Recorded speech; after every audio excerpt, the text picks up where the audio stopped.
Well, the war in the Middle East, of course, has become a focal point for the Republican candidates running for the White House. But out on the campaign trail, the candidates, they never really know what might come their way. A moment now for Nikki Haley, and it's gone viral.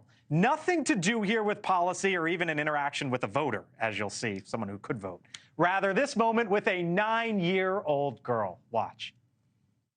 Hi, sweet girl. How are you? Good. I love your hat. Thank you. Thank you. One of your guys gave it to me for free.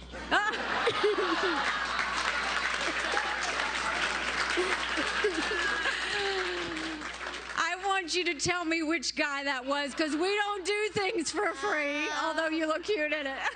I don't see him right now. He's probably hiding. She's saying, I don't give Ashley Davis's donation dollars away for free, is what she's saying there. No, fun little moment there. Nikki Haley, though, climbing in the polls. You tell me there's some real momentum there. There is. I mean, obviously, if you look at, I think in our next segment, that was New Hampshire, by the way.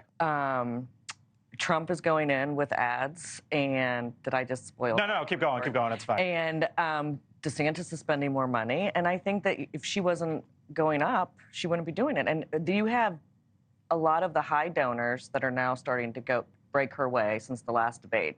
I think this final debate with NewsNation on the 6th will even be more important. And then if people are still standing on the sidelines, there's nothing we can do. But she's won all 3 debates. Sorry, she did. No, that's 100%. So, I'm talking about her performances have been amazing. Since Ashley mentioned it, Donald Trump is going up with ads in Iowa starting December 1st, so basically after Thanksgiving. You look at the polling in Iowa, Donald Trump, 47, DeSantis and Haley right on behind him there, basically 17-14. Nationally, it mirrors it, kind of essentially, Trump 59, DeSantis 14, Haley 11. But to her point, you're not running TV ads unless you feel like you need to, Ford. There's no question that Donald Trump understands that if he wins the Iowa caucuses, this primary is over. He wants this over as quickly as possible, and that's why he's running TV ads. Because what you're seeing between Haley and DeSantis is a fight for distant second place. And by the way, the ad with the hat, that was just savage. Kids say the darndest thing in the middle of those deals.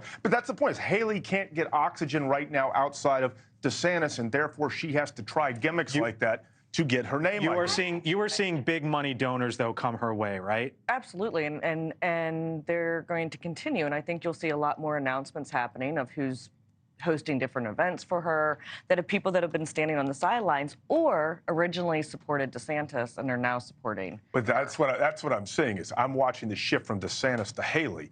I'm not watching the shift away from Donald Trump. And frankly, you're seeing a lot of high-dollar donors, including Woody Johnson, basically say it's time to circle the wagons. So oh no, go on. No, go on. I just want to say one thing. So there's 28 to 30% of voters that are Republican voters that are always going to vote for Trump.